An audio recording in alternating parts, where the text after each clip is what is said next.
In the United States, a civil war has taken over the country. Texas and California have seceded and formed the WF or Western Forces Militia, while Florida has created its own alliance. A third-term president leads the government forces against the secessionist movements, and he often appears on TV to make speeches, swearing victory is close thanks to the defense of the loyalist states. However, nobody believes him, and it's only a matter of time before Washington, D.C. is reached by the WF. War photographer Lee watches the speech from her hotel room in New York and even takes a picture of the TV. Then she notices a bombing occurring in the middle of the city. The next day, Lee and her colleague journalist Joel take a car downtown to cover a protest in which desperate people are begging for water. They're given fluorescent vests before Lee mingles with the crowd to take some pictures. Things soon get violent as the police officers try to push the people back, only for the crowd to retaliate. This doesn't scare Lee, who just keeps taking pictures, but a young photographer named Jessie gets struck in the chaos. Lee immediately drags Jessie away to safety and learns the girl is a fan of her work. As she gives Jessie her vest, she notices an armed woman running into the crowd with an American flag and pushes Jessie down for cover right before a bomb explodes, killing almost all the protesters. For several minutes Jessie can't hear anything and she has to deal with her shock. However, Lee quickly comes out to take pictures of all the bodies.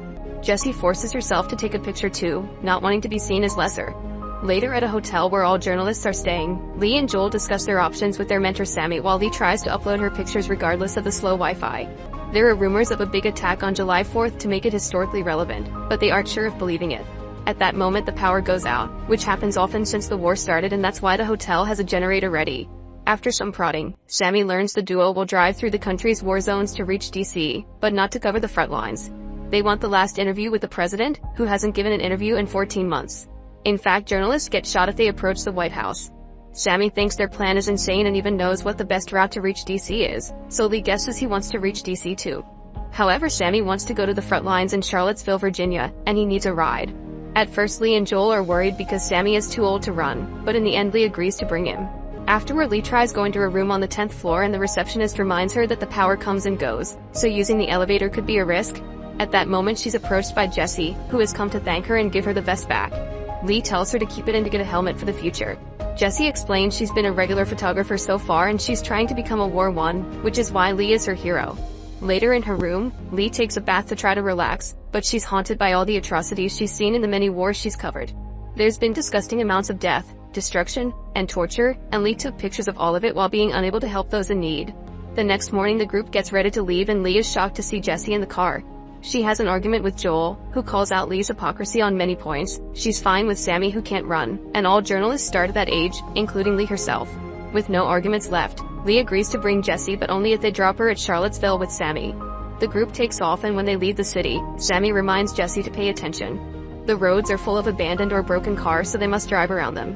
At a checkpoint, soldiers make sure to check their journalist IDs before letting them pass. During the trip, Sammy and Joel discuss what kind of questions Joel can make during the interview, like touching on the subjects of disbanding the FBI and using airstrikes against American citizens. Eventually they find a gas station guarded by 3 armed guys. They really need the fuel, so they risk stopping. At first the men don't want to share, but they quickly change their mind when Lee offers to pay extra and in Canadian currency. While they fill the tank, Jessie notices something in the distance and goes to check while one of the men follow her. Lee gets worried and follows them as well. To Jessie's disgust, she discovers 2 men hanged by their wrists after being severely tortured. The gunman explains they were looters and his group has been arguing over what to do with them for days, since they're still alive. He gives Jessie the power to choose, but she freezes. To distract the guy, Lee makes him pose with the looters and takes a few pictures. Later, when the group is back on the road, Jessie complains that she didn't take a single photo and wonders if she should have helped. The others explain this is the journalist's life, so she must get used to it because it'll get much worse later. Jessie can't help to cry but promises to be braver in the future. As the group continues to travel, they hear more empty speeches from the president on the radio and watch the destruction that surrounds them. There are bodies everywhere, but something else catches Lee's attention and she makes Joel stop the car. Then Lee takes Jessie to a fallen helicopter so she can take some interesting pictures. While doing so, Jessie apologizes for being a burden and explains her old-style camera used to belong to her dad. He's currently hiding in his farm pretending nothing is happening, which bothers her. Jessie wonders if Lee would photograph her if she ever got shot, but Lee lets her reach her own conclusions. In the evening, the group stops to rest. While watching gunfire in the distance, Lee comments on how she used to cover wars as a way to send home some warnings, yet now the violence is right there around the corner. Sammy realizes she's losing faith in the power of journalism and that's why she's being hard on Jessie. Meanwhile, Joel tells Jessie it's normal if she's unable to sleep after what she saw and offers his comfort if she needs it. That night they sleep outside like campers. The next day they go to the area with the gunfire they saw last night. Lee and Jesse take tons of pictures as two groups continue to fire at each other with a guy stuck in the middle. A team throws out a smoke grenade to offer some cover. However, as soon as the guy tries to run, he gets shot and his bleeding gets captured on camera. His teammates drag him to safety and try their best to deal with his wound. Unfortunately, the man won't stop bleeding and dies as Jesse takes photos of the whole process. Afterward, the team enters the building and the journalists follow them. They find a bleeding man asking for help and he gets shot down. Jesse can't help staring as the team finishes searching the building. By the end, Joel is laughing with a fighter as if it was a normal work day. The soldiers capture a few enemies and takes them out for execution, which Jesse takes pictures of too. Sometime later, the journalists arrive at a refugee camp. All tents are full, so they'll still have to sleep in their car. While Jessie develops her pictures the old way, she continues to bond with Lee, who explains her parents are also in a farm pretending nothing is going on. When Jessie finally takes a look at her pictures, she's disappointed that they don't look good, but Lee reminds her this is normal, only one of every 30 photos will be worthy. Jessie eventually finds an excellent picture of the dying man and Lee compliments her work. That night the group is able to relax with other refugees before returning to the horrors in the morning. Their journey continues as the journalists watch the never-ending death and destruction by the roads. Jessie takes more pictures, putting the faces of her friends on the shots for extra impact. Eventually they reach a town that looks perfectly normal, with people hanging out on the streets and peace all around. They stop by a clothing store and ask the clerk what's going on, so the clerk explains her town has chosen to just ignore the war. Jessie convinces Lee to try on a dress, pointing out that being at war doesn't mean she can't have nice things. She teases her looks and takes a picture of Lee's smile because it's the first time she sees it. Afterward, Lee goes back to Sammy, who points out there are armed men on the roofs. He also says this life wouldn't have suited them because it's boring. Sometime later, the group finds an abandoned circus with a dead man in the middle of the road. Lee checks the area with her camera zoom but doesn't see anyone. Joel decides to move forward, but as soon as they cross the entrance arch, their window gets shot. Panicking, Joel speeds up and runs over the body until he finds a safe spot near a truck to stop. There they find two camouflaged soldiers, who are waiting for the shooter in the house to reveal themselves. As the journalists move around to cover this incident, the shooter fires at them and fails. Jessie and Lee take pictures while Joel tries interviewing the soldiers, wanting to know whose side they and the shooter are with. However, the soldiers don't belong to any team. They're just two dudes trying to kill a person that wants to kill them in return. After some waiting, the soldiers finally bring down the shooter and the group can leave safely. Sometime later, the journalists notice a car is speeding to catch up to them. Fearing the worst, Lee slows down to let them pass. However, the car drives by their side and a guy screams at them, giving them a scare. Thankfully, it's just a prank and these guys are Tony and Bohai, fellow journalists and friends of Joel.